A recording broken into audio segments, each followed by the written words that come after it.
joke, I've been a money maker. I've been a record breaker, taking credit as an educator. I've been known to spit the flows and make it shaky, shaky thing. Popping, locking, stopping, let it hang.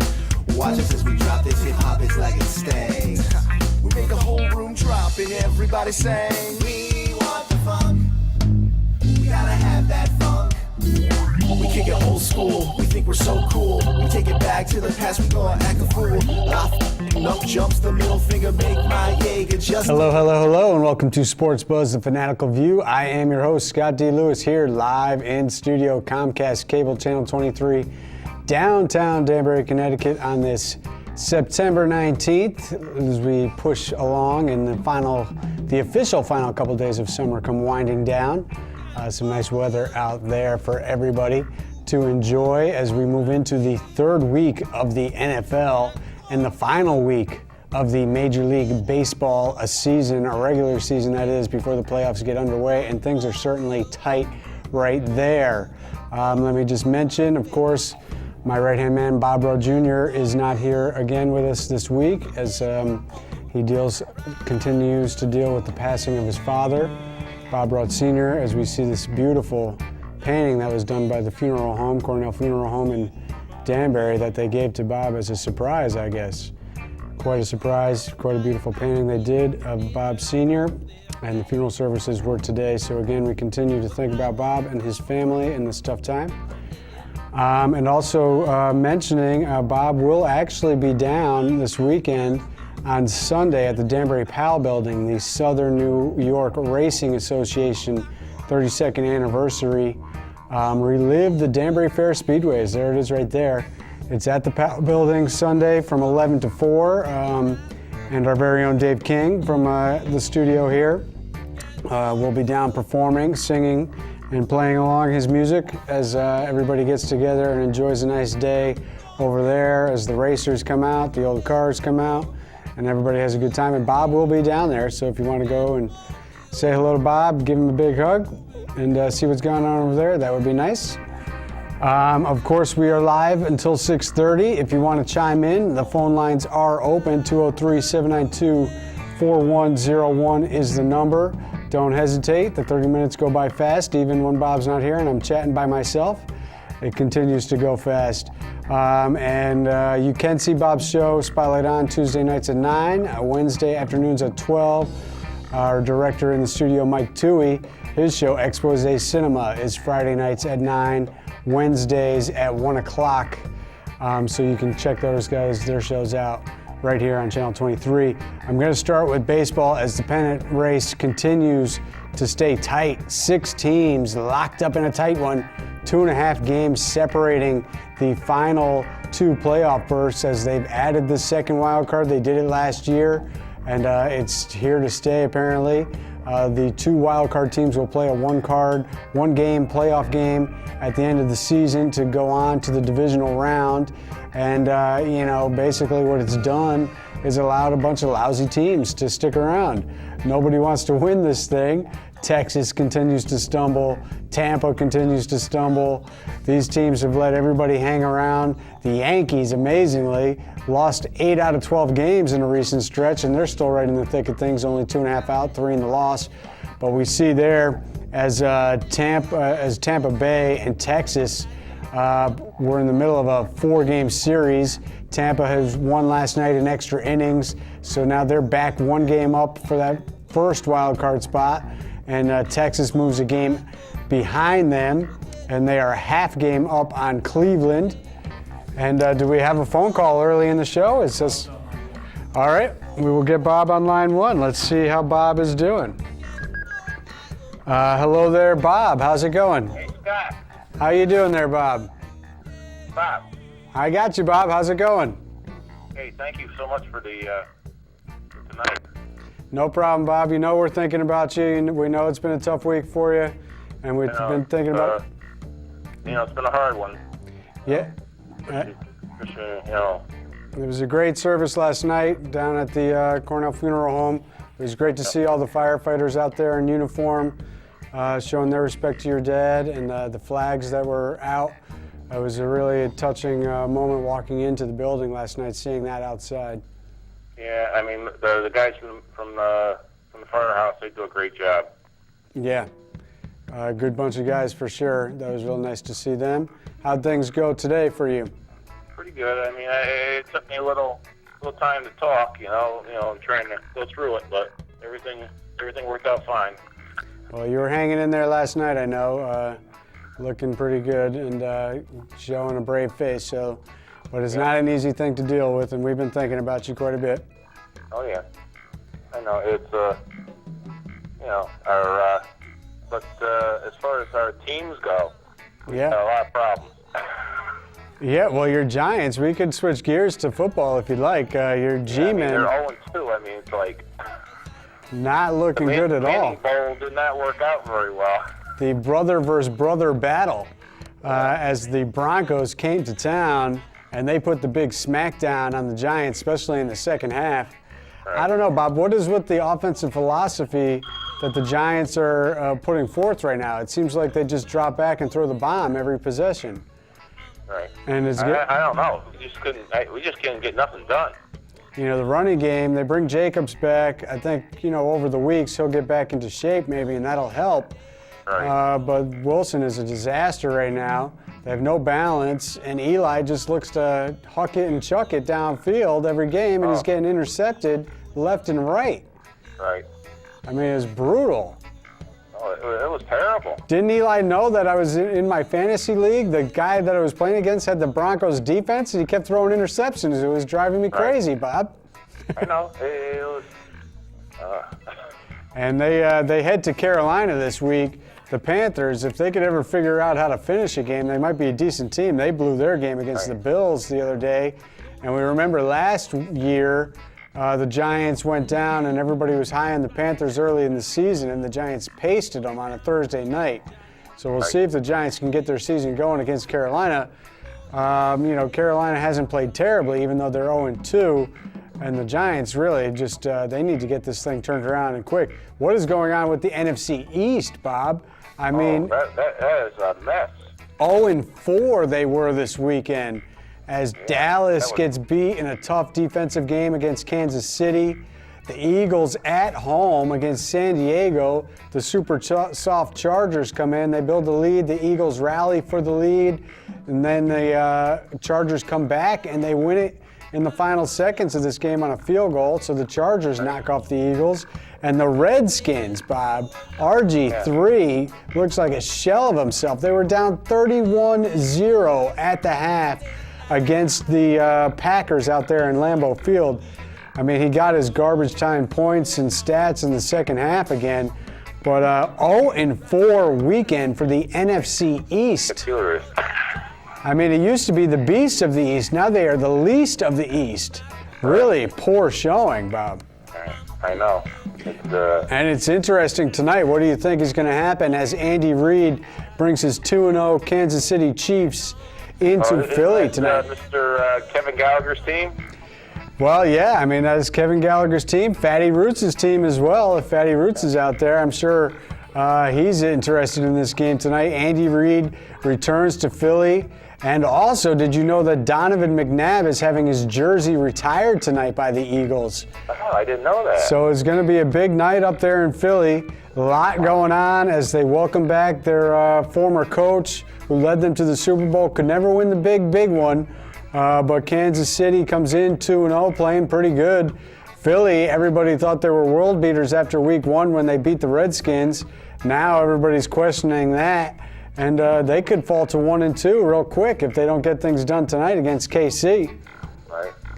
And the Redskins, they're going to have a battle against the Lions. They could fall to 0-3 pretty quick. The Lions, of course, gagged their game up against the Arizona Cardinals this weekend. So you never know what you're going to get out of the Lions. They're hit or miss. And Reggie Bush got hurt in that game, and we're not sure he's 50-50 to play this weekend. So they're all of a sudden dealing with injuries right quick. So that's going to be interesting. And you guys, we mentioned the Panthers and Dallas. Who do they got this weekend? I'm sure they must have a big game against somebody. I don't have it in front of me. So it's dicey situation for your NFC East right now. What do you think about the baseball stuff, though, Bob? You want to talk? What do you think about this whole wild card thing going on with the baseball? Well, the way the Yankees are playing right now, I don't think they got much of a chance. You know, I was actually just speaking to Dave King off the air because he came in and said, so the Yankees are done, right? And I told him, well, they should be after the Red Sox pounded them, swept them in Boston again. They lose 8 out of 12. They lost 8 out of 12. 2-0. What's that? The other night against R.A. Dickey, it was 2-0. 2-0. They lose to Toronto, but they rally last night down 3-0 in the 8th inning, and they come from behind for a 4-3 win. But they lost 8 out of 12 games in the last week and a half, and they only lost 1 game in the standings, though, Bob, during that stretch, because Tampa and Texas are, sucking gas, basically. The Indians and Royals are beating up on each other. The Orioles now are back in the mix as they are a game out of that wild card spot behind Texas, and they took 2 late inning games, an extra inning one against the Red Sox last night, so they're hanging in there. The Indians have the favorable schedule now that they're done with Kansas City. They've got the Astros this weekend. They've got the Twins and the White Sox next week. So there's the easy schedule. They have the easy schedule, but the Yankees, Bob, they get San Francisco, who beat up on your Mets there this week. They get San Francisco this weekend. They get to play 3 straight. They get Tampa Bay head-to-head next week. So if they could make hay against San Francisco and go head-to-head and play well against Tampa Bay, they're not out of it because their final 3 games are in Houston against the pathetic Astros. So the Yankees have a little bit of a favorable schedule. The Royals are, meanwhile, Texas, how about this, Bob? 4-game series in Tampa Bay. They get to go home for 4 against Kansas City. Yeah. So pretty tough schedule for Texas. Kansas City's right on the edge here. And then Kansas City finishes with Seattle and the White Sox. So they have a little bit easy last 7 games. That'll be interesting. The Rays, they've got Toronto, the Yankees, and who else do they have? I guess I'm not sure who they're playing this weekend. So they have, it's a dicey situation. But for those Yankee fans out there, I would say, and for the media who continues to say the gritty, gutty Yankees continue to fight back, they're not dead yet. They're not fighting back. They lost 8 out of 12 games. The other teams are just losing in front of them and not putting them away. The Red Sox are the only team that has tried to put them away, winning 6 out of 7 games in a 2-weekend span. It's just ridiculous as the Red Sox have pounded them. What's the Red Sox magic number? It's still 3 games for the division, 1 game for, they already clinched a playoff berth, tied for that second wild card. 1 game to clinch overall, not a tie. But 3 games in the division. So they still and they're 2.5 games up on Oakland for the number 1 seed, best record. They currently have the best record in baseball, and they're trying to lock that up and lock up a home field advantage basically throughout the playoffs. So they still have some work to do with that. Yankees pitching has been going right to crap. Yeah, they have not pitched well at all. Starting pitching has been terrible. Is shot. Kuroda is out of gas. He pitches tonight against Toronto. We'll see if Toronto can knock them off. And in the National League, Pittsburgh won today to move back within a game and a half. I'm not sure if you have a TV in front of you, but maybe you can check to see. The Cardinals were tied 4-4 in the 5th inning last I checked. And they're, of course, if they lose to Colorado, the Pirates would be back within 1 game. The Reds 2.5 out. So Pittsburgh and the Reds are, trying to fight back into the front there. Pittsburgh especially to get the division championship as they try to avoid that 1-game playoff with Cincinnati. But they got their work to do as they fell behind. They lost 3 straight. A couple games to the Padres really hurt them. Pittsburgh, and they lost a game to the Cubbies over the weekend. So they have struggled a little bit. What about, Bob, do you want to hang on the phone for the show? Or? Sure. All right. I'm going to talk a little bit before we get back into NFL. College football, of course, the big game this weekend was Johnny football. Texas A&M taking on Alabama. Looked pretty good early, 14-0, as A&M, the Aggies, were up early in this game. But Bama goes on a 35-0 scoring spree, bridging the end of the first quarter right through the beginning of the third quarter to go up 35-14. Big play in the game at 14-14 after Bama tied it. Texas A&M goes down the field, first and goal from the 5-yard line or so, and Johnny football throws an ill-advised, overthrown fade pass into the corner of the end zone that's picked off by Bama. So instead of going back up 21-14, they stay tied. Bama comes down, marches down the field, and goes up 21-14. Then another big turnover to start the third quarter as Bama gets the turnover and turns it into a touchdown to go up 35-14. You know, give Johnny football and the A&M guys credit for rallying. They did cut it back down to a touchdown deficit early in the fourth quarter, so they were in striking distance, but they couldn't stop Bama as they put it back to a 2-score lead, and Texas A&M did get one more touchdown late to make it that one-score game in the end. But really, Bama, just 35 straight points in this game, looked dominant. And Bama, guess who they're playing this weekend, Bob? Colorado State. Oh, your team. My team. We'll see if Nick Saban is nice, because you know the head coach of CSU is the former offensive coordinator, won the championship with Nick Saban. He is now the head man in CSU, who won, by the way, this weekend. They are 1-2 now. They got off the schneid. But they head to Bama for what will be a tough game down there as the Crimson Tide will look to roll. But I think that Nick Saban might pull off the Dogs there late if this game gets out of hand and tells them to ease up on his former colleague there, as CSU will go down and get their beating. They're going to get a nice paycheck from this game, though, Bob. So that'll be good for the program. And how about this, Bob? Another big matchup this weekend from our local team, who got spanked by Maryland and old coach Randy Edsall this weekend, 32-21 up there in the Rent. After taking their medicine from their former coach, they get to welcome in the Maize and Blue Michigan Wolverines coming to town, Bob. Primetime Saturday night event. That could be good for the UConn program, because it doesn't look like anything else is good for the program right now, as Pasqualoni can't do nothing with this team. UConn's just having a bad time of it. They got beat up bad by Maryland this weekend. The boos raining down on the team. But Michigan, after their big win against Notre Dame in what was the final game in that long-standing rivalry, as Notre Dame bows out of that rivalry because of their allegiance now with the ACC, Michigan survived a scare with, Akron Zips.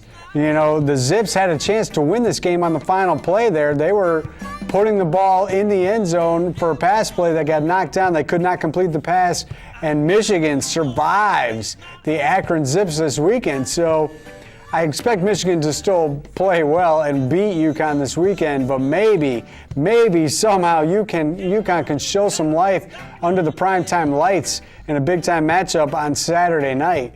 What do you think about that, Bob? I think that's going to be one hell of a game. I hope it's tight. I mean, UConn needs some life into their program big time, because they are struggling mightily as they just can't get it done. And, pouring salt on the wounds, Randy Edsall coming back this weekend. I don't know what the deal was with Paul Pasqualini. He can't recruit, apparently, or either that or he can't coach. Because if he's getting players who can play, they're certainly not showing it. So I'm not sure what their deal is, but they are not doing well. Did you catch any of the so-called hyped-up big-time boxing match this weekend? Oh. Floyd Mayweather wins a decision handily. There was, of course, the typical boxing controversy, as everybody had this fight at least a minimum of 10 easy rounds to 2 at worst case, 11-1 maybe, if not 12 rounds to 0. Somehow one of the judges ruled this match a draw. Why? Unbelievable. That judge has since resigned. Apparently, this is not the first time that judge has had some questionable decisions, and the pressure on that judge has finally come down hard, and they have, for now at least, resigned. But Mayweather, for everybody who was hyped up over this fight this weekend, took care of business. All right, so let's go around the NFL from this past weekend. Miami, Bob, 2-0, big win over the Colts. I told you last week, if you were watching, the Colts cannot rely on these comebacks. They tried to pull it off again with another comeback against the Dolphins. Not to be. The Dolphins, 2-0. And they get... That's an upset for them to be 2-0. Right, and they get to welcome into Miami this weekend. Not in the last few years 2-0, right? No, and they get to welcome into Miami this weekend the 1-1 Falcons. The Dirty Birds did come up with a win as they held off a hard-charging Rams team this weekend. Maybe they were motivated by the cheerleaders on the sidelines who always look nice down there in Atlanta. So that'll be a good game this weekend. Buffalo, how about their rally against the Panthers? As I mentioned, they're taking on the Giants, the G-Men this weekend. Buffalo, E.J. Manuel drives the team down, and they score the touchdown against the Panthers with 1 second left as he finds a wide-open Stevie Johnson in the back of the end zone. And Buffalo gets to take on the Jets, who could not come up with the goods in Foxborough last weekend, Bob. No, that was an odd game. 13-10? 13-10. It was the chatty, overconfident, typically so Jets coming up to Foxborough, guaranteeing a victory last weekend, and their Patriots were ripe for the picking. No Gronk, no Vereen, no Amendola. Brady losing his mind, blowing a gasket on the sideline as his rookie receivers are dropping passes left and right. But the defense, the Patriot defense coming up with 5 turnovers, 3 interceptions in the fourth quarter alone, 4 sacks. They got to, Geno Smith there. It was not Geno time as the game was 13-10 for most of the fourth quarter. The Jets had multiple opportunities to try to score at least a field goal to tie, and they could not get it done as the Patriots. It's almost into a major brawl. Yeah, brawl at the end of the game. Cheap shots aplenty by Nick Mangold, and the other end, the guy the guy who predicted the victory, but a couple guys threw some punches. One guy threw a ref to the ground. I didn't hear anything about suspensions for that, actually, come to think of it. Surprisingly enough, when you throw a ref to the ground, I would think you'd be suspended for the next game. I did not hear of that. But the Jets get to take on the Bills this weekend, and the Patriots actually get a tough game this weekend, Bob. The Bucs, who we know blew the game with the undisciplined penalty against the Jets in Game 1, they then blow the game against the Saints. I watched a good amount of this game. I am telling you, Bob, I am fearful of this game this weekend. Our boy Kevin Gallagher's Super Bowl prediction, Tampa Bay, they are 0-2, but they gave the Saints everything they could handle. Their defense was all over the place, and they were laying big hits on the Saints. The Saints, of course, rally for the late drive field goal to win it. The Bucs could not hold them off. Offensively, the Bucs certainly look challenged. Revis is out there on defense, and they also added one of the 49ers defensive secondary guys from last year, Golson. So their defense is tough, Bob. And with the Patriot injuries, Amendola has practiced this week, but he's been limping around. Gronkowski, he says he's ready to go. They're saying he's 50-50. Brady says he hasn't been told one way or the other. We're not sure what's happening there. The running game needs to be improved because without Vereen, Ridley, and also without the passing attack balance, Ridley has not played well. So Patriots got a tough one. How about Houston this weekend? Overtime rally against the Titans. They get the field goal in overtime as they came back for a second week in a row, Bob. Big win for them. Baltimore beats the Browns. Did you see this trade, Bob? The Browns are giving up on their season already. What is going on there as they trade their running back, Trent Richardson, who's on my fantasy team, to the Colts? Could be a big trade. for the Colts as they look to improve. And the Colts get to head to San Francisco this weekend. Of course, the big showdown this past weekend, Sunday night, San Francisco went to Seattle, and they had big rain there as well. And the defense completely shut down the Niners. So big time shutdown there as Seattle's defense came up large and in charge. No Kaepernick deal there, as everybody was saying he was the new man in town. But the Seattle Seahawks defense is unbelievable when they get it going. So they shut them down. We mentioned the Chargers came from behind against the Eagles. The Bears, how about the Bears right now, Bob? What are you thinking about them? 2-0 as they rallied. They scored on the final possession to win by 1 against Minnesota. Marcellus Bennett, the former Giant tight end, comes up with the touchdown in the corner of the end zone as they put the Vikings down to 0-2. Oh, I know. That's one of them games that... 30. They were up by 6 with just under 2 minutes to go, and the Bears drive down the field and score the game-winning touchdown. Big win for the Bears. The matchups this weekend, Green Bay at Cincy, both 1-1. Cincinnati, of course, got their win, beating down Pittsburgh on Monday night. Pittsburgh looks pathetic, so that'll be a big matchup this weekend. Detroit's at Washington. Washington is desperate to get off the schneid. Houston heads to Baltimore. That could be a tough matchup. Baltimore does not look impressive at all, and Ray Rice went down with injury, so they got troubles there. Chicago, they are heading to Pittsburgh for the Sunday night game, 8:30. Denver, who looks to be the prize team of the AFC right now, scoring at will. They welcome in Oakland, who beat the Jags. So not that many great games this weekend, really, if you look at the schedule. We're going to have to see what happens with these games this weekend, but it's going to be a tough game, I'm telling you, for the Patriots. And really, the game of the week is tonight's game as Kansas City takes on Philly. We got just under a minute to go, Bob, so we're going to let you go. We appreciate you calling in. Fantasy game. How's your fantasy team this year so far? 2-0 in the SMAC League, 1-1, suffered a loss in the Money League. So we will keep our eye on that. I did suffer a letdown late Sunday night. Seattle's defense did me in, basically. They came from behind the team I was playing as they had Seattle's defense to beat me. So overall, I'd say I'm doing pretty good. My team looks all right. The Shane Vereen injury, I have him on both my teams. That hurts. This Reggie Bush thing could be a problem for me. But overall, I'm not doing too bad. So you have a good time, though, this weekend, Bob. I know you've been dealing with the tough stuff, but I hope you enjoy. Back next week.